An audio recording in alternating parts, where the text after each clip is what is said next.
Olá, sou a doutora Thaís Faria Coelho. Sejam muito bem-vindos à Escola de Paz.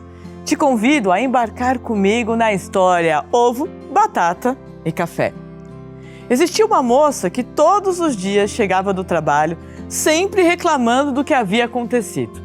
O pai, que sempre a esperava já preparando o jantar, um dia resolve ensinar uma bela reflexão à sua filha. Assim que ela chega do trabalho e começa a reclamar ali na cozinha, ele fala: filha, me ajuda um pouquinho. Em cima do fogão, já com o fogo aceso, existiam 3 panelas com água, prestes a ferver. Ele fala: filha, pega por favor a batata, para que a gente coloque na primeira panela. A filha baixa, pega a batata e o pai fala: como que tá essa batata? Ela fala: pai, essa batata tá boa, tá bem dura, é bom para arremessar. Antes dela completar a frase, ele já fala: coloca a batata na panela pra gente, por favor. Peguem os ovos. A filha vai, pega o ovo e ele fala: como que tá esse ovo? Ah, pai, tá bem frágil, nossa, dá até com medo de deixar cair. Coloca na segunda panela. E filha, pega o café para colocar na terceira panela. Como que tá esse café? Ih, pai, esse café tá igual eu, tá só o pó. Passado um tempo, a água ferve e o pai fala: filha, tira a batata para mim. Ao retirar a batata, ela percebe que a batata já está completamente mole. Ao retirar os ovos endureceram. E ao retirar o café transformou a água numa bebida deliciosa. E o pai aproveita e faz a sua reflexão: filha, na nossa vida, nós podemos ser batata, ovo ou café, frente às adversidades da vida. A batata entra forte, mas no primeiro obstáculo amolece. O ovo entra todo frágil, mas se torna duro, inflexível. Já o café entra o pó, mas consegue se transformar frente às dificuldades. Que na nossa vida nós conseguimos sempre ser café. Hoje, no nosso programa, nós vamos falar sobre a importância da rotina na vida das crianças. Criar uma rotina para as crianças, tanto no período escolar quanto na época de férias, influencia no desenvolvimento saudável do comportamento dos nossos pequenos. Saber desde cedo como o tempo pode ser gerenciado e quais responsabilidades isso implica pode ajudar as crianças a serem mais responsáveis com as próprias tarefas e a entender a importância dos hábitos. Vamos falar também sobre a importância da lição de casa para reforçar o que foi aprendido em sala de aula e o quanto a parceria escola e família é de suma importância para garantir o aprendizado dos alunos. Hoje, a nossa convidada para lá de especial é Jéssica Nobre Ribeiro, pedagoga, diretora e neurocientista.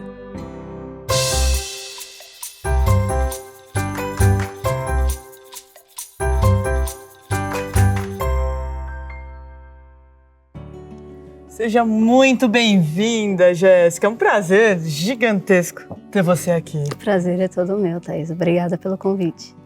Jé, para a gente começar esquentando essa temática tão importante já, eu queria te perguntar a importância da rotina para as crianças, tanto dentro da escola como fora da escola também.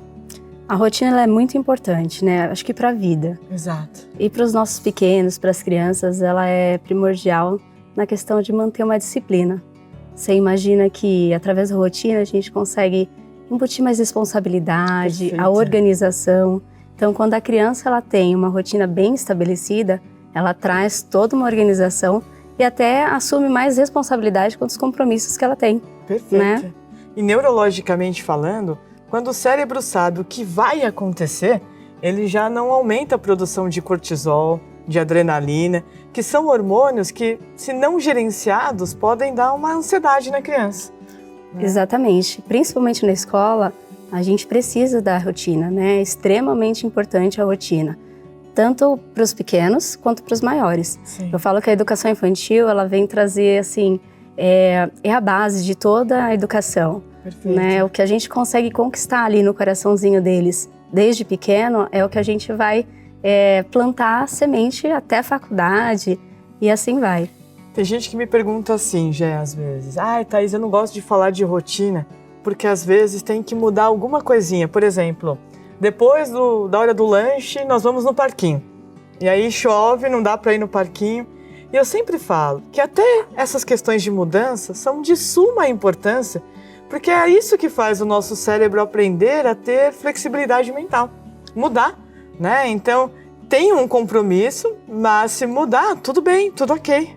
E isso desde criança é importante, né? Sim. Apresentar essas mudanças, eles têm a rotina, eles sabem, por exemplo, né, tem a rotina lá da escola, hoje é dia de futebol, então sabe que as crianças têm que vir uniformizadas, com a roupinha de futebol, tem dia do balé, hoje tem aula de educação física. E aí o que acontece? Mudou, o professor não veio, vai precisar adequar outra rotina, outra atividade, a criança entende aquilo de uma maneira tranquila, Perfeito. né? Não vai trazer aquele transtorno ou criar ansiedade, nada disso. Eu falo que a escola é uma mini sociedade.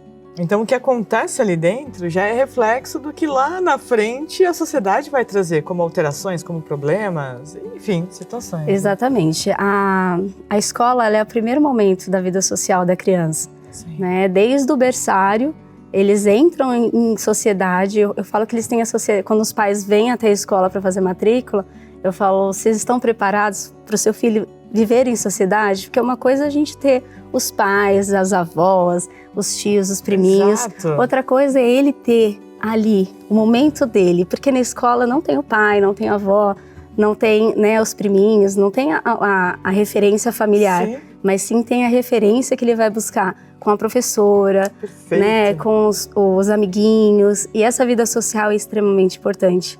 E você sabe que você tocou num ponto muito importante.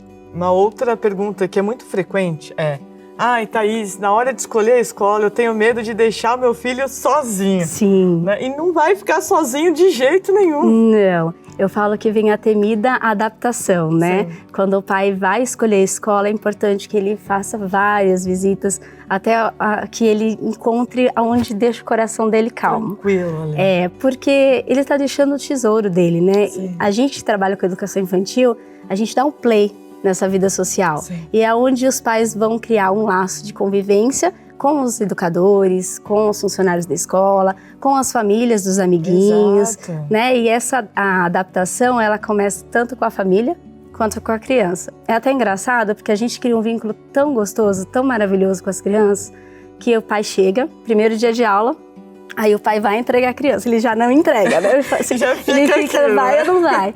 Aí ele abraça, tal, aí sai a criança chorando para um lado, E o pai pro outro. chorando para o outro. Passa o tempo de adaptação, né? A criança tá ali bem acolhida, tá feliz, né? Teve já um período de desenvolvimento e aí na hora de dar tchau, então chama lá a criança, quando a professora vai entregar a criança pro pai, a mãe vem, aí a criança faz não não e quero abraça a vir, ao professora. contrário. Nossa, e é isso, assim, é uma resposta muito positiva, o quanto é importante a escola desde pequenininho. Guarda isso que eu vou falar pra você. Nós só aprendemos de quem amamos. Por isso a importância de um professor desenvolver e criar esse vínculo afetivo com a criança. E muitas vezes, esse vínculo fica tão forte que a criança chega elogiando tanto o professor dentro de casa que desperta ciúmes nos pais. Sim. De falar, mas o que essa professora está fazendo que só fala dela? Ou então vai ajudar o filho a fazer a lição de casa. Não foi assim que a Pro ensinou. Exatamente, né? Exatamente. Mas essa ponte, né, entre as crianças, a professora e a família é muito importante. Sim. Né? A gente precisa criar mesmo esse laço de cumplicidade, porque acaba sendo uma família. Com Né? certeza. Eles chegam muito novinhos na escola e se formam, e aí a mãe às vezes fala assim, nossa, e agora? Né? Vai para uma etapa mais importante, que é o fundamental, ensino médio, e como que faz, né? Mas esse é até um livrinho, né, que foi indicado de leitura, né, do vínculo do professor. Eu falo que o professor, ele é a única profissão que não dá pra eu vou ser professor temporário. Não dá. Não, É um não bichinho dá. que pica e é pro resto da vida. É aquela profissão onde que você só permanece numa sala de aula desde que você tenha muito amor Sim, e muito brilho nos olhos. com certeza. Para poder ali ser referência, para poder ter acolhimento, para poder transformar, orientar. E eu acho que esse papel do professor na sociedade é extremamente importante. E quando um pai for buscar uma matrícula, trazer, né, ali a criança para a escola, ele tem que verificar isso. É isso que eu senti. Sentir paz no coração. A hora que eu né? estava visitando a escola, Sim. né, é essa referência que eu quero para o meu filho. Então ali é o lugar certo. Perfeito. Gé, lição de casa. vira uma guerra, né? Sim. Tem gente que gosta, tem gente que não gosta. Mas, independente de gostar ou não, é importante, meus amores. A lição de casa é uma forma de revisar o que foi aprendido. Mas tem umas coisas a mais do que isso, né, Exatamente. É onde a gente cria o hábito pelo estudo. Perfeito.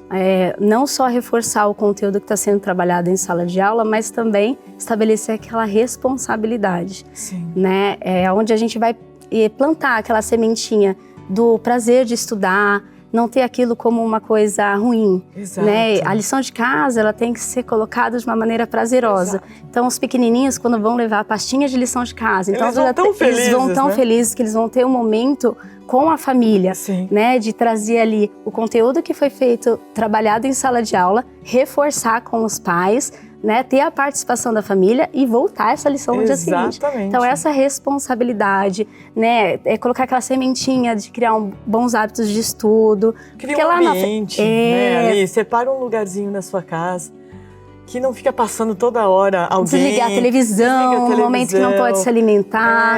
Cria ali todo um ritual para a lição de casa, mas um ritual prazeroso. Exatamente. Porque às vezes eu recebo no meu consultório crianças que tem trauma de fazer a lição de casa. Aí você vai entender, a mãe quer fazer a lição de casa no horário do desenho preferido da criança.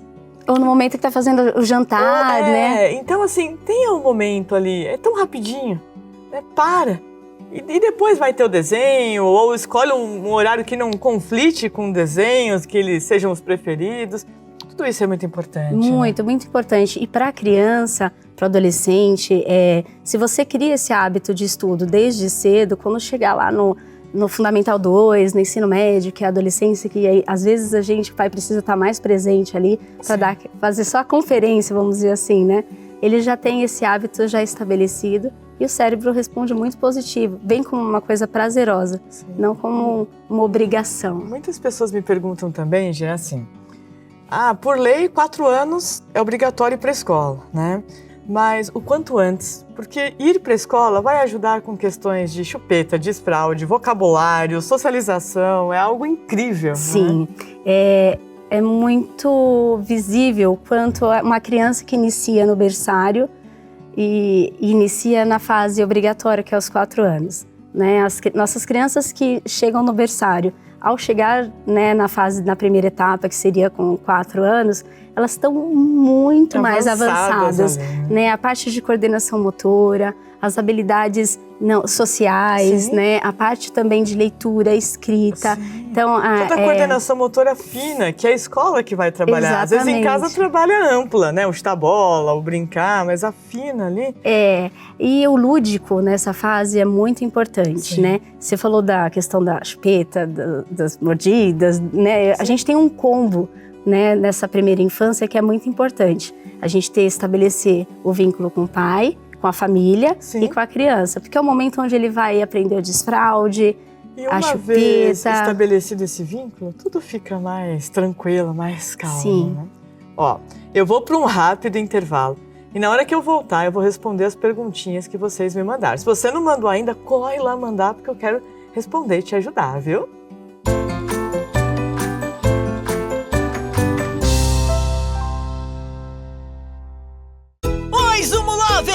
É sempre um prazer ter vocês com a gente. Tanta emoção que haja coração. Temos muito orgulho de sermos o único canal infantil com uma faixa super especial com desenhos inclusivos.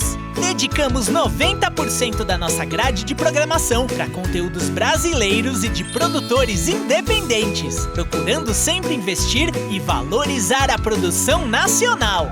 Tcharam! Prontinho! Então você já sabe, por aqui a aventura, a cantoria e o aprendizado fazem parte do dia a dia. Seja bem-vindo! Você acabou de chegar no Zumo Kids!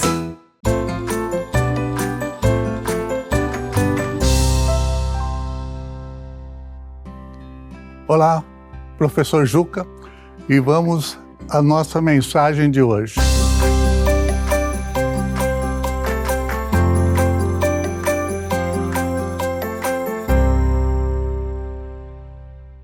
É sobre as formigas. As formigas, quando elas pegam a semente e levam para dentro do formigueiro, seria uma coisa assim terrível para elas, não é? Porque a semente, lugar escuro, úmido, a tendência é que elas crescessem, não é? Se tornassem assim plantas. E aí o que elas fazem? Elas cortam a semente no meio, porque aí não tem perigo dela germinar. Mas a semente do coentro, se a formiga cortar no meio, não resolve. Nascem 2 plantinhas. Aí o que as formigas fazem? Elas cortam a semente do coentro em 4 partes. Olha que coisa! Quem será que ensinou isso para as formigas, não? Muita coisa que a gente tem sempre que estar conversando de uma forma que a criança entenda que existe algo assim de muito forte, de muito poderoso a cuidar de todas as situações da vida. Isso serve para a gente também.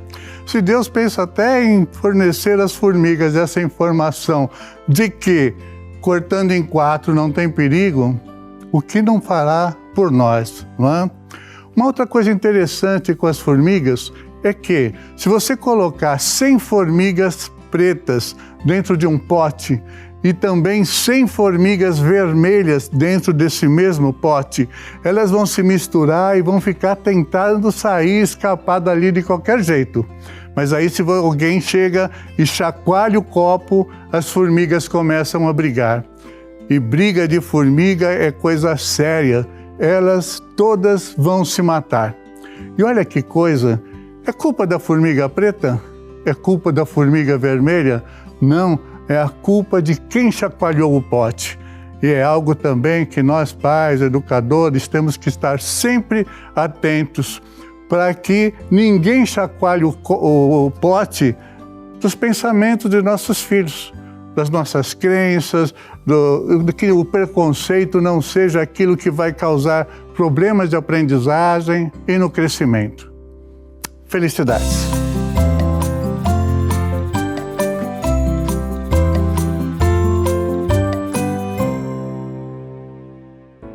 Pai, que mensagem mais linda! Essa é uma das minhas preferidas, viu? Jé, bora lá, que tem um monte de perguntas aqui, eu conto com você para me ajudar, viu? Vamos lá. Lá. Gisele Aparecida dos Santos, de Suzano, São Paulo. Como criar filhos únicos nos dias de hoje? Gisele, minha linda, sempre ensinar e estimular muito essa criança, né? Essa é uma pergunta que é muito frequente. Filho único, gêmeos, irmãos, idade, diferença entre os irmãos. Na bem da verdade, você vai criar esse filho com todo amor e com muita estimulação. Conversando sempre, né, Gé? Trazendo ali estímulos através de livros, de desenhos, de músicas, para compor ali um bom repertório para essa criança. E não esquecer do convívio social, né? Trazendo Exato. sempre amiguinhos por perto. A escola é muito importante nesse momento. A escola, clubes, incentivar se tem um priminho ali, para que a criança também esteja com crianças. Porque às vezes a gente acaba trocas, né? ficando com adultos ali, né? Sim. Então essa troca é muito importante, Sim. né? E dá certo, né? Dá Minha certo. filha, eu sou mãe de filha de... Eu tenho uma filhinha Uma só. filha só, então dá certo, fica tranquilo. É que a sociedade como um todo tem alguns mitos, né? É filha única, Não vai saber dividir. não vai saber dividir. Não tem a ver, não se apegue a esses comentários, porque tá cheio de famílias com 2, 3, 5 filhos, que também tem alguns que não sabem. Então, ajusta a conversa, aquele olho no olho, aquele contato, aquele vínculo tão especial. A escola faz um papel importantíssimo, clubes, amigos, os primos, e vai dar tudo certo. Aqueles valores bem estabelecidos em família, independente de quantidade de filho, faz toda a diferença Faz toda a na vida diferença. adulta. Exato, exato. Vivian Alves, de Magé, Rio de Janeiro. Por que os amiguinhos têm que tomar banho? A turminha da Sabrina que me ensinou na TV. Olha só! A pergunta não é só de pai, não. Eu tô sentindo criança mandando pergunta aqui. Beijo pra você, minha linda. Que delícia ter sua participação aqui com a gente. Bom, tomar banho é algo que é imprescindível pro bom funcionamento do nosso corpo e para ajudar também até na nossa saúde mental. Exatamente. Nesse desenho, ele traz alguns pontos muito importantes e é bem legal que você está assistindo. Como? Trabalhar com a higiene, né? A importância de tomar um banho certinho, lavando todas as partes do corpo. Trabalhar também a importância do economizar a água e a energia elétrica junto no pacote. Né? O cuidado com o meio ambiente. O lúdico é muito importante, né? Faz com que as crianças tenham referências básicas e positivas, né? Tudo no lúdico, tudo na brincadeira é mais atrativo para a criança e é onde vai tornar ali o aprendizado efetivamente. E pegando um gancho nisso, um ponto importante é se seu filho, porque tem fases que eles não gostam de tomar banho, é um terror. Se seu filho está com a dificuldade de começar, a hora do banho, começa a birra, começa o choro, traz o lúdico, né? Através dos desenhos, através de uma história, aqueles livrinhos de banho, né? Um desafio, uma brincadeira. Todo esse lúdico, todas essas etapas, essas fases, elas passam. Mas elas passam de uma forma mais agradável e saudável para a família se for no lúdico, né, Jé? E até para criar memórias afetivas importantes, né? Sim. Porque esses momentos, é a mesma coisa do desfraude, da questão, né, da chupeta, dos objetos de apego. Se a gente trata de uma maneira leve, ela vai ter essa memória afetiva bem guardada para quando for um pai, né, for a mãe, ela vai tratar dessa maneira de forma tranquila também. Perfeito, perfeito. Lilian Isabel Lopes Errada, de Guarulhos, São Paulo. Lilian, eu trabalhei em Guarulhos há bons anos da minha vida, viu? Como pais, como devemos nos portar quando a criança faz birra? Tanto em casa quanto na rua. Desde já agradeço. Lilian, a birra, por mais interminável que pareça naquele momento para nós pais, é algo que é normal e que passa. E existem algumas faixas etárias que intensifica mais ainda a birra, né, Jé? Sim. O grande X da questão, Lilian, é mudar o foco. Né? Pega algo que a sua filha, o seu filho goste muito e muda o foco. Fala, meu Deus do céu, olha, a Sabrina aqui ligou o chuveiro. Se é do desenho da turminha da Sabrina.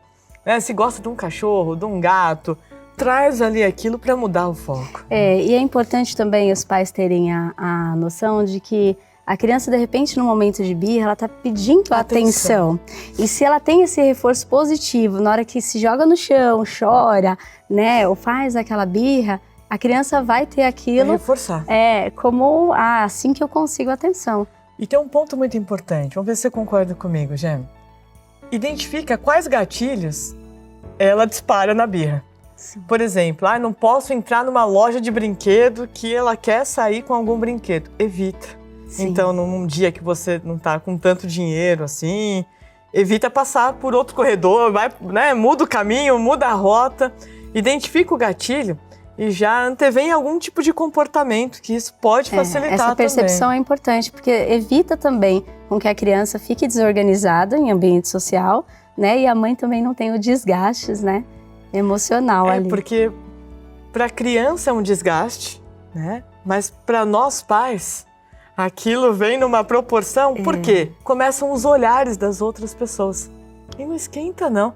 Porque quem não tem filho e um dia vai passar por isso, por essa situação. Então, não esquente. Às vezes as pessoas me perguntam, Thaís, tantos anos na educação, seus filhos fizeram birra na vida? Com toda certeza fizeram. Isso acontece, viu, meus amores? Então acalma o coração que isso passa. Segue essas dicas que vai te ajudar bastante, tá bom? Elaine, de São Paulo, tem uma grande dúvida quando nós pais devemos nos preocupar com o comportamento da criança dentro da escola e socialmente, para não pensar em algum CID, diagnóstico. O que é essa palavra CID? Antes de qualquer síndrome, transtorno e doença, a Organização Mundial da Saúde cria o CID. São siglas com letras e números para identificar. Então, por exemplo, num laudo de um médico, não vai que você está com sinusite, vai lá o CID da sinusite. Né? E dentro da educação existem alguns CIDs para autismo, TDAH, dislexia, dislalia. Mas vamos lá, Elaine. Observar os sinais. Entender ali a importância de não comparar, porque às vezes a gente compara com o vizinho, com o primo. Identificar o que está levando a professora talvez a pedir para você levar para um psicólogo, para um terapeuta. É sempre muito importante essa percepção. Identificar se isso é um comportamento repetitivo ou se é apenas alguma fase. Porque em determinadas fases as crianças tendem a mudar o comportamento, né? Por não conseguir controlar, gerir todas as emoções, às vezes qualquer coisinha pode abalar um pouco o emocional e tornar mais agitada ou tornar mais dispersa, né? Eu atendi uma vez um caso de uma menininha que nasceu a irmã dela, ela tinha 3 anos e nasceu a irmãzinha dela. E depois que nasceu a irmã, ela não dormia direito, porque dormia no mesmo quarto, ela acordava toda vez que a mãe ia dar de mamar. E isso prejudicou ali o rendimento dela na escola. Então é importante observar todos os sinais para entender, é algo realmente que vai precisar de um tratamento? E se precisar, não tem problema nenhum. Hoje está tudo tão avançado, né? Então acalma o coração. E quanto antes, de repente, perceber, né, alguns comportamentos que precisam de profissionais de comportamento para ajustar, melhor, de grande valia, né, para a criança. Hoje, toda essa parte da neurociência educacional, ela está muito avançada, né? Então, pode acalmar o coração, que se for alguma coisa que precise de um CID, também tem jeito, né? Fica tranquila. Márcia, São José do Calçado, Espírito Santo. Por que crianças de 6 anos mentem? Por N motivos, né, Gé? Para não desapontar, para conseguir o que quer, para chamar a atenção. Às vezes, para fugir de alguma responsabilidade. Uma situação. É sempre importante identificar o porquê daquela mentira, o que levou, por que ela está querendo esconder isso de mim. E conversar. Sim. Né? A verdade e a conversa, evitar a punição de bater, mas o conversar. A mamãe gosta quando você fala a verdade, eu fico muito feliz, eu prefiro saber a verdade por você.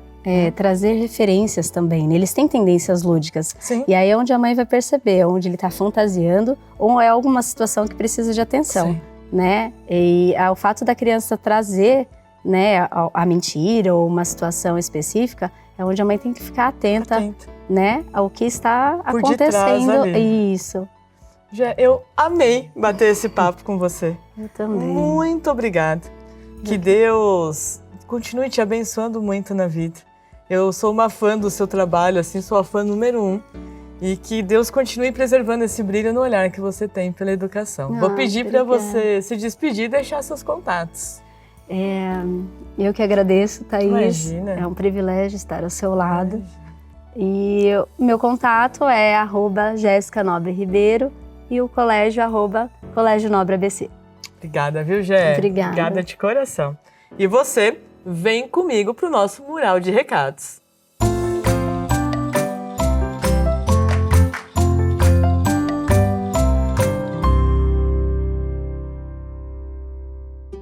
Os nossos agradecimentos especiais à maquiadora Tati Gomes e Adriana Piva, ao restaurante Cuca Legal, a padaria e restaurante Vila Satélite, a Casa Beta 48, loja de plantas, bem-estar e autocuidado, a Zípora, velas aromáticas e esculturais e a Big Cérebro, loja de brinquedos educativos. Se você ainda não mandou a sua pergunta, corre lá porque eu quero responder, hein?